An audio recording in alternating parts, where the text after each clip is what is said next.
قوم عيدها عيدنا الله أكبر الله أكبر لا إله إلا الله الله أكبر الله أكبر ولله الحمد وقال رسول الله صلى الله عليه وسلم فإذا كان يوم عيدهم يعني يوم فطره بهم ملائكته فقال يا ملائكتي ما جزاء وادينا فعمله قال ربنا جزاؤه أن يوفى أجره قال ملائكتي عبيدي وإبائي قالوا فريضتي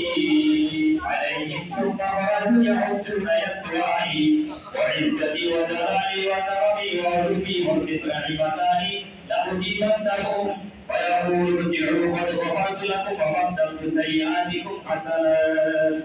قال فيرجعون فيغفر لهم